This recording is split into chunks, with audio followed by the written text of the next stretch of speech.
Hey everyone, Scott here to discuss Shaft in Africa, starring Richard Roundtree, Frank Finlay, and Vanita McGee, and directed by John Guillermin. Forgive me if I said that wrong.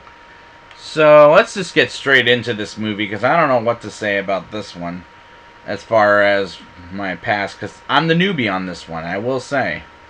We start with a man getting chased by some mobsters in Africa, and he gets captured and taken to his boss as a slave and gets shot. And for the first time, I can kind of follow this opening sequence. And I can follow this whole movie, I must say. Richard Roundtree is back and better than ever as John Shaft, and is taken and I like the song. Are You Man Enough? Performed by Four Tops, probably the best song since Shaft by Isaac Hayes.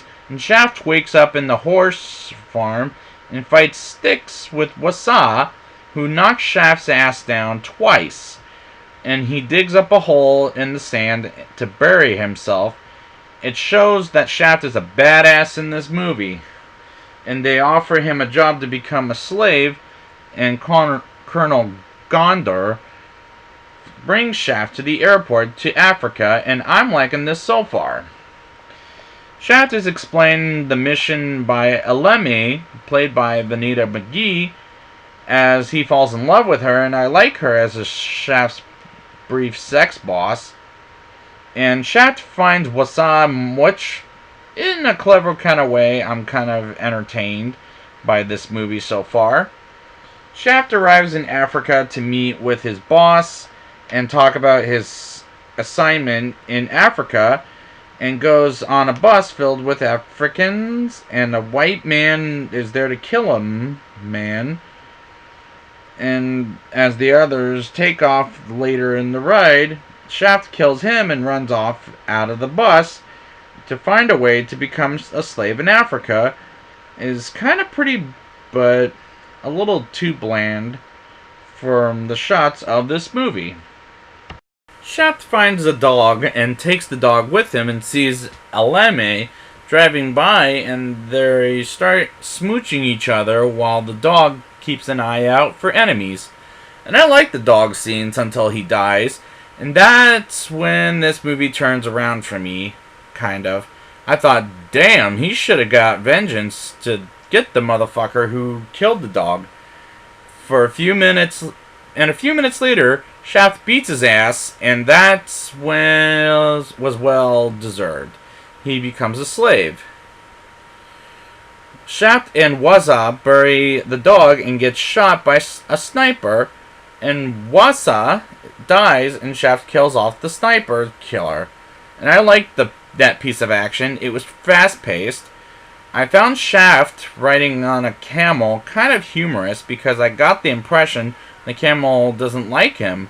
And I don't know that it's true. I don't know if that's true, but I like the scene for its only comedic moment in the film. The slaves go on a boat, and Shaft is noticed by the villain's henchman woman, and she asks Shaft to sleep with her. And I wasn't fully comfortable with that scene as he fucks her as briefly, and she's recording them, and some killer comes in and Shaft shoots him and takes the henchwoman, and he puts her on the boat as she's stabbed to death by a knife. And this is going not far but kind of downhill from the original. The slave owners try to find Shaft and beat up a bunch of African slaves.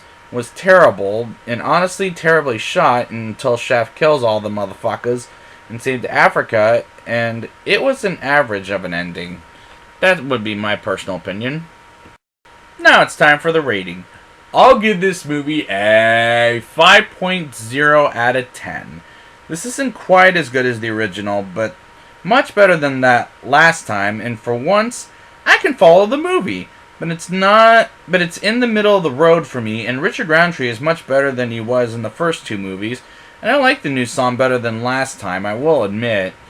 So I'd like to thank you guys for joining me, and next week I will be back with Shaft, the 2000 version, starring Samuel motherfucking Jackson, And until next time, who's the man? Shaft!